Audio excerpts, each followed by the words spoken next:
नमस्कार। आज हम बात करेंगे कि मन को कैसे शांत करें, अर्थात मन की चंचलता को कैसे नियंत्रित करें। कैसे आप अपने मन को एकाग्र करके फोकस करके विचारों की जो भीड़ है उससे आपने आप को मुक्त कर सकें। आपने अक्सर देखा होगा कि जब भी आप ध्यान में बैठते होंगे तो आपको ध्यान लगाने में बहुत मुश्किल आती होगी। क्यों? क्योंकि आपके विचार बार बार आपको अपने विषय से भटकाते रहते होंगे। आप चाहते होंगे कि आप अपना मन एक विषय पे केंद्रित करें, अपने माइंड को फोकस करें, लेकिन आपके विचारों की भीड़ आपको ऐसा करने से अक्सर रोक देती है और आपको अपने मन को एकाग्र नहीं करने देती है। ना केवल मेडिटेशन के दौरान बल्कि सामान्य जीवन में भी बहुत से व्यक्ति ऐसे होते हैं जो अपनी चंचलता को कंट्रोल नहीं कर पाते हैं। अगर वो बैठे होंगे तो एक आसन में रिलैक्स होकर बैठ नहीं पाएंगे, उनका शरीर लगातार हिलता रहेगा। किसी भी काम को वो जीवन में लंबे समय तक कर नहीं पाते हैं, किसी एक चीज में उनका मन लगता नहीं है, लगातार बोलते रहते हैं। मतलब उनकी जो एक्टिविटी है वो कंट्रोल में नहीं रहती है और अनियंत्रित ढंग से वो उनकी जो चंचलता है वो बनी रहती है। मन की इस चंचलता को हम मंकी माइंड से कंपेयर कर सकते हैं। आपने देखा होगा जो बंदर होते हैं, खासकर जो बंदर का कोई बच्चा देखना आप, वो 1 सेकंड 2 सेकंड के लिए भी रिलैक्स होकर नहीं बैठ पाएगा। वो कभी इधर छलांग मारेगा, कभी उधर छलांग मारेगा। या कभी आपने टिड्डी देखी हो, टिड्डी भी ऐसी करती है, वो एक जगह से दूसरी जगह पे लगातार फुदकती रहती है। ऐसा ही हमारा माइंड है। हमारा माइंड भी मंकी माइंड है जो जल्दी से चंचलता में आ जाता है और अपने आप को रिलैक्स नहीं कर पाता है। तो इस चंचलता के कारण, इस अशांति के कारण हमारे को कई प्रकार की परेशानियां भी आनी शुरू हो जाती हैं। इसके बहुत से नुकसान भी होते हैं। आपको मालूम है, अगर लगातार आपके अंदर इस प्रकार की अशांति बनी रहेगी, टेंशन बनी रहेगी, तो इससे धीरे धीरे आपको ब्लड प्रेशर की प्रॉब्लम होनी शुरू हो जाएगी, आपको सिर दर्द होना शुरू हो जाएगा, आपके अंदर बेचैनी पैदा होनी शुरू हो जाएगी, आप व्यग्र होना शुरू हो जाएंगे, आप टेंस हो जाएंगे, आपके अंदर असंतुष्टि आनी शुरू हो जाएगी, आपको एंजाइटी की प्रॉब्लम हो जाएगी। मतलब बहुत तरह की आपको शारीरिक दिक्कतें आनी शुरू हो जाएंगी अगर आपका मन अशांत बना रहा तो। दूसरा, इसका केवल शारीरिक नुकसान ही नहीं है, इसके अलावा आपकी पर्सनैलिटी को भी इससे नुकसान पहुंचता है, आपके मन को इससे नुकसान पहुंचता है। क्योंकि अगर आपको लाइफ में ग्रो करना है तो जरूरी है कि आपको विकास के लिए आपके अंदर एकाग्रता होनी चाहिए, आपको अपने मन को एक जगह फोकस करने की आपके अंदर एबिलिटी होनी चाहिए। अगर आपका मन शांत नहीं होगा, अगर आपके अंदर एकाग्रता नहीं होगी, तो आपका विकास नहीं हो पाएगा। आप अपनी लाइफ में शारीरिक रूप से, मानसिक रूप से, आत्मिक रूप से, हर तरफ से आप लाइफ में पीछे रह जाएंगे। तो इसलिए जरूरी है कि आप अपने मन की चंचलता को कंट्रोल करें और अपने मन को शांत करें। अब हम बात करते हैं कि कारण क्या है, क्यों ऐसे हमारे अंदर इतनी चंचलता क्यों पैदा हो जाती है। पहली बात, आयु, एज फैक्टर इसमें काम करता है। अगर बच्चे हैं, आपने बच्चों को देखा होगा, वो बहुत चंचल होते हैं, उनको आप कंट्रोल नहीं कर सकते, वो एक जगह से दूसरी जगह उछलते रहेंगे, वो स्वाभाविक भी है। बच्चों को माफ किया जा सकता है क्योंकि वो उनका स्वाभाविक गुण है। लेकिन जब व्यक्ति बच्चों से बड़ा हो जाए और तब भी अंदर चंचलता बनी रहे, तब ये कमी है। इसका मतलब आयु बढ़ने के साथ भी व्यक्ति में प्रौढ़ता नहीं आई, उसके अंदर गहराई नहीं आई, उसका उथलापन ही कारण है उसके अंदर की चंचलता का। तो पहला कारण है कि आयु। अगर आप युवावस्था में हैं तब भी अंदर चंचलता बनी रहती है, क्योंकि अभी प्रौढ़ होने में आपको समय लगेगा। जैसे जैसे आपकी आयु बढ़ेगी तो आपके अंदर चंचलता की कमी होनी शुरू हो जाएगी। उसके अलावा आपके अंदर अगर आसक्ति है, आपके अंदर अगर बहुत सारी इच्छाएं हैं, महत्वाकांक्षाएं हैं, तो इस कारण से भी आपके अंदर मन आपका अशांत हो जाएगा। क्यों? फिर आपका दिल भविष्य में चला जाएगा, आपको अपनी महत्वाकांक्षाओं को पूरा करने के लिए, अपनी इच्छाओं को पूरा करने के लिए खूब भाग दौड़ करनी पड़ेगी, उसके लिए खूब प्रयत्न करना पड़ेगा। तो वो तभी होगा जब आप एक्टिव होंगे, तो उससे भी मन में अशांति पैदा होती है। तो अगर आपके अंदर बहुत सी महत्वाकांक्षाएं हैं, एम्बिशंस हैं, इच्छाएं हैं, आपकी आसक्ति है बहुत सी चीजों के अंदर, आपका मोह है, तब भी आपका मन अशांत रहेगा। और अगर आपके अंदर कंप्लेंट्स हैं, शिकायतें हैं, आपको लाइफ को लेके आपके अंदर बहुत सारी कंप्लेंट्स हैं और आप हर चीज में शिकायत करते हैं कि ऐसा क्यों है, ऐसा क्यों नहीं है, तो ये भी एक कारण होगा कि आपके अंदर मन आपका अशांत बना रहेगा। अब हम बात करते हैं निवारण की, कि हम ऐसा क्या जीवन में बदलाव लेके आए कि हमारा मन शांत हो जाए, हमारे मन की चंचलता हम नियंत्रित कर पाए। तो उसके लिए कुछ बेसिक चीजें हैं मोटी मोटी, वो मैं आपको बताता हूं। सबसे पहले आपको अपने दैनिक जीवन में प्राणायाम का अभ्यास करना चाहिए, ब्रीदिंग एक्सरसाइज का अभ्यास करना चाहिए। क्यों? क्योंकि जब हम प्राणायाम करते हैं तो क्या होता है, हमारे शरीर में और हमारे मन में प्राण ऊर्जा का संचार होने लगता है। हमारे मन के अंदर, हमारे मस्तिष्क के अंदर प्राण ऊर्जा का प्रवाह बढ़ जाता है। तो जब मस्तिष्क में प्राण ऊर्जा का प्रवाह बढ़ेगा तो उससे क्या होगा, हमारा मस्तिष्क स्ट्रांग होगा, उसके अंदर गहराई आएगी, और जिससे कि हम हमारी जो मन की चंचलता है वो उसको हम कंट्रोल कर पाएंगे। दूसरी बात, अगर आपको अपने मन को कंट्रोल करना है तो आपको अपनी श्वास को कंट्रोल करना पड़ेगा, अपनी ब्रीदिंग को कंट्रोल करना पड़ेगा। क्यों? क्योंकि हमारी ब्रीदिंग और हमारा मन ये दोनों आपस में कनेक्टेड हैं। अगर आप अपनी श्वास को कंट्रोल कर लेंगे तो आप अपने मन को कंट्रोल कर सकते हैं। तो प्राणायाम में हम क्या करते हैं, प्राणायाम में हम अपने श्वास की गति को नियंत्रित करते हैं कुंभक के द्वारा। तो जब आप अपनी श्वास की गति को नियंत्रित करने लग जाएंगे तो आपका मन उसके साथ नियंत्रित होना शुरू हो जाएगा।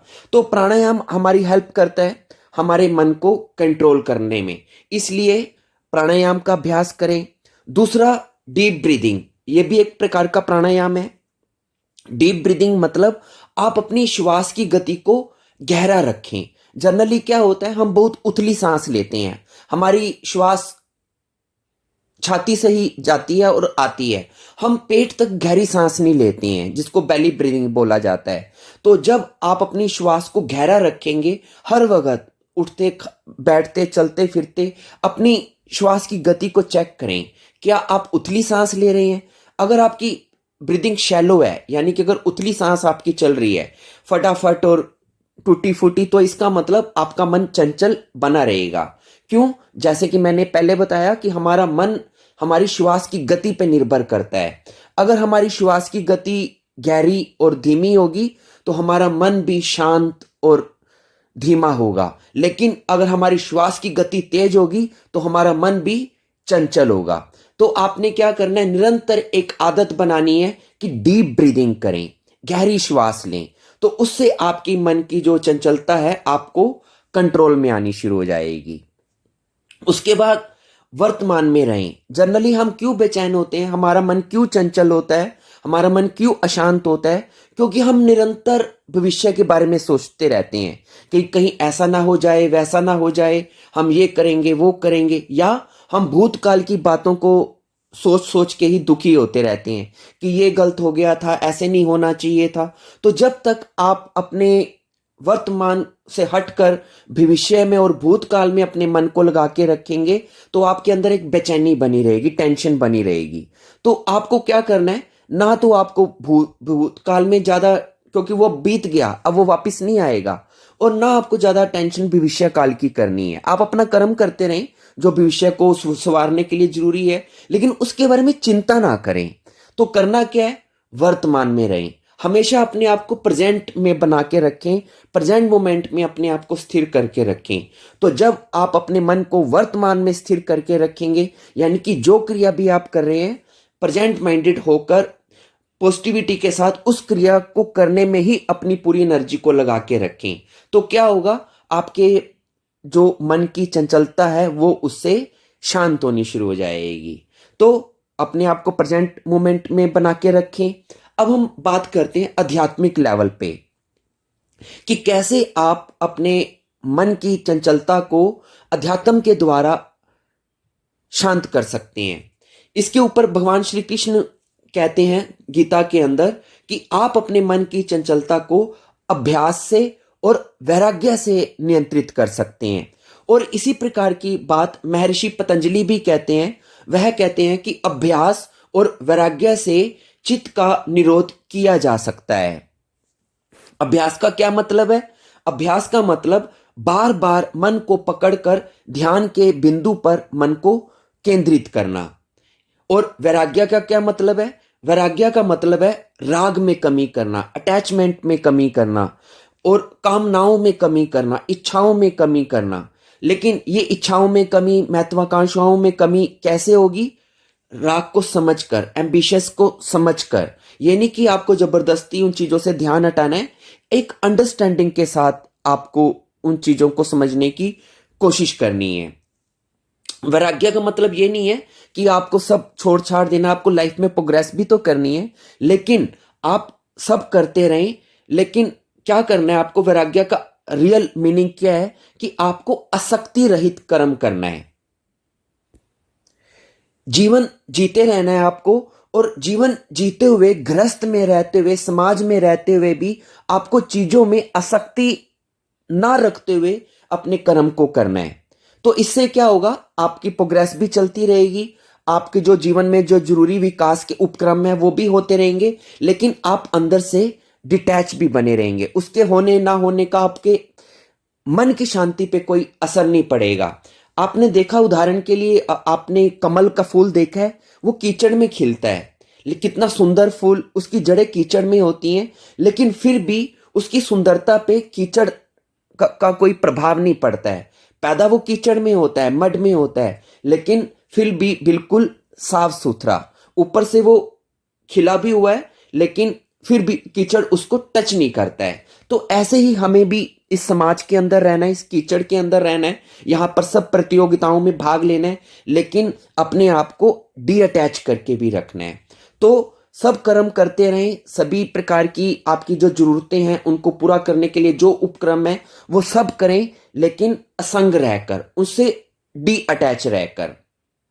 तो इस प्रकार आप अपने जीवन में वैराग्य का अभ्यास कर सकते हैं। और अब दूसरी बात कि अभ्यास कैसे करें, जो भगवान श्री कृष्ण ने कहा है मन की चंचलता को नियंत्रित करने के लिए।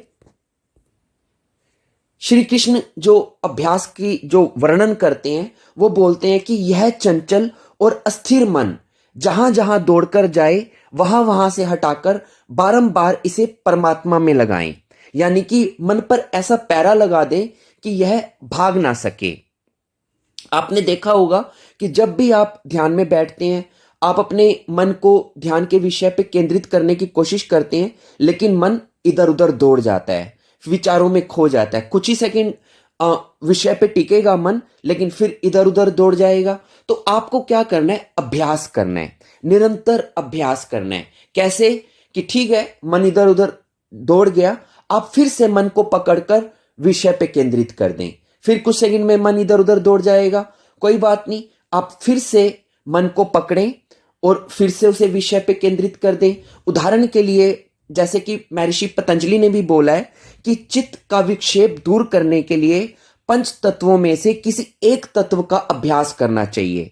यानी कि वो कहना चाह रहे हैं कि आप त्राटक कर सकते हैं, यानी कि एक बिंदु के ऊपर आप अपनी नजरों को जमाएं और बाकी सिर्फ तरफ से ध्यान हटा दें, या आप अपनी श्वास पर अपना ध्यान टिका सकते हैं, अभ्यास कर सकते हैं कि विचारों से ध्यान हटाकर आप अपनी श्वास पर ध्यान लगाएं, या नाद के ऊपर, शब्द श्रवण के ऊपर आप अपना ध्यान लगा सकते हैं कि जो नाद आपको सुनाई दे रहा है उसको सुनने में अपना पूरा चित्त को लगा के रखें, या किसी मंत्र साधना के द्वारा भी आप अपने अभ्यास को कर सकते हैं। कहने का अर्थ है कि आप अपने ध्यान की कोई ऐसी विधि चुन लें जिसमें बार बार आप अपने मन को अभ्यास के द्वारा मन को किसी एक विषय पे केंद्रित करें और बाकी सब तरफ से ध्यान हटा दें। तो इसमें समय लगेगा, लेकिन धीरे धीरे धीरे धीरे आपका मन टिकने लगेगा। जब आपका मन अभ्यास से विषयों में दुख और परमात्मा में परम सुख को पाने लगेगा, तब यह मन स्वयं ही विषयों को छोड़कर परमात्मा की ओर दौड़ने लगेगा। परंतु जब तक ऐसा ना हो, तब तक आपको निरंतर अभ्यास करते रहना चाहिए। यानी कि बार बार आपको अपने मन को किसी एक विषय पर केंद्रित करने का अभ्यास करने की आदत डालनी है। यही मार्ग है कि जिससे कि आप अपने मन की चंचलता को शांत कर सकते हैं। तो फिर से मैं आपको बता देता हूं कि आपको दो चीजें मोटी मोटी करनी है। पहले आपको अपने मन में वैराग लेके आना है। वैराग मतलब आपको कहीं भाग के नहीं जाना है, संसार को छोड़कर संसार में ही रहे, लेकिन सब कर्मों को ऐसे करें कि जैसे कि आप किसी और के लिए उसको कर रहे हैं। एक कर्ता का भाव उसमें मत रखें। परमात्मा को समर्पण करके सब कर्मों को करते रहें। फल की आकांक्षा में मन को व्यथित मत करें। आप अपना कर्म करते रहें और फल की जो प्राप्ति है वो परमात्मा की कृपा पर छोड़ दें। जैसा परमात्मा चाहेगा वो आपको फल देगा। आप उसकी इच्छा ना रखें, लेकिन कर्म पूरे अपने उससे करते रहें। तो ये हो गया वैराग्य। और दूसरा अभ्यास, निरंतर अभ्यास करें, हार मत माने, ध्यान में बैठें। और क्योंकि ध्यान ही एक मार्ग है जिससे कि आप अपने अभ्यास को प्रगाढ़ कर सकते हैं। तो ध्यान का अभ्यास करें। निरंतर ध्यान के अभ्यास से एक दिन ऐसा आएगा कि आपकी मन की चंचलता शांत हो जाएगी। तो मुझे उम्मीद है कि आपको मेरी बात समझ में आई होगी। आप इनका अनुसरण करें, आपको इससे लाभ होगा। धन्यवाद।